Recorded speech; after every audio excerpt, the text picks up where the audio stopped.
Every 4 years, more than 1 billion people worldwide tune in to experience history and excitement. Is this the presidential election? No. This is the FIFA World Cup. This event is the largest by far when it comes to the sport of soccer. According to FIFA's financial statements, the 2014 World Cup held in Brazil generated $2.6 billion in profits. There is much more to the World Cup's format than the beginner-level soccer followers think. The modern format can be easily understood when broken down into 3 simple parts.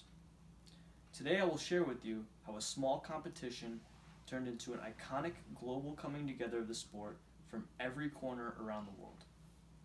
Let us begin by talking about the beginning stages of how this historic competition began. When the FIFA congressional members saw the success and popularity that soccer had in the Olympics, they decided to create their own world competition. The organization known as FIFA, which stands for the Fédération Internationale de Football Association, originated in Paris, France in 1904. FIFA organized a bidding process where countries would make their argument for why the competition should be played in their respective country. In 1929, the first World Cup host country rights were given to Uruguay after the nation said that they would pay for the travel expenses and share the profits with other countries. The first World Cup would be played on the same year as the 100th anniversary of Uruguay's independence in 1930. According to FIFA.com, the first World Cup had only 16 teams specially invited to participate in a knockout-style elimination. Knockout style can be simply explained as when you lose a game, you're out of the competition. With this flawed system, the best team in the competition could have one rough game and be knocked out indefinitely with a single loss. This happened to 2 of the biggest powerhouses in football, Argentina and Brazil, in 1930. After the 1930 World Cup, FIFA decided that they needed a qualifying stage beforehand to make it more fair.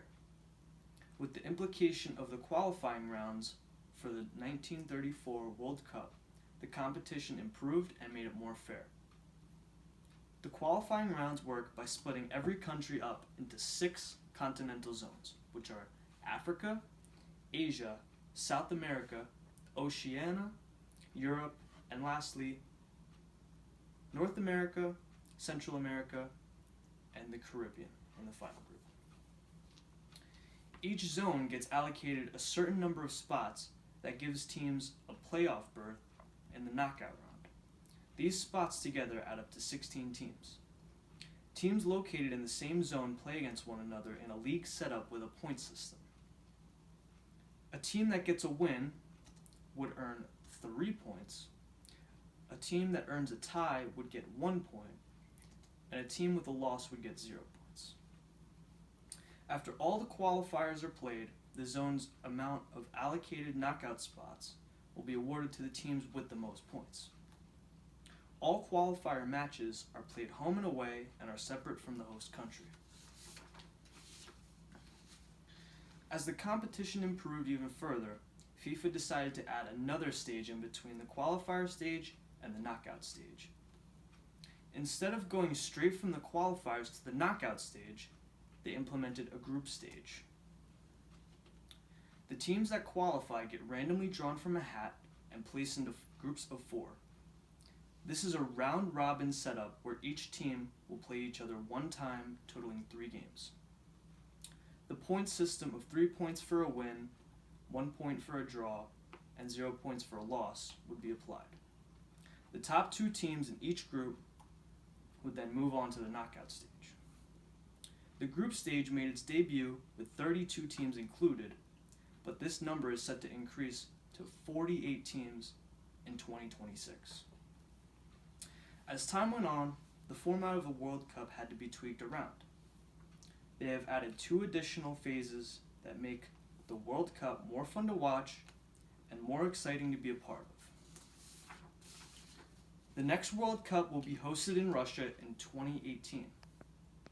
All 210 nations are currently fighting for a spot in the group group stage, showcasing their skills in search of winning the grandest of all soccer trophies for their country. I challenge you to support a country and watch the passion in which these teams play. But no matter who you root for, be ready to watch the best of the best square off on the field for a beautiful 90 minutes of FIFA World Cup final.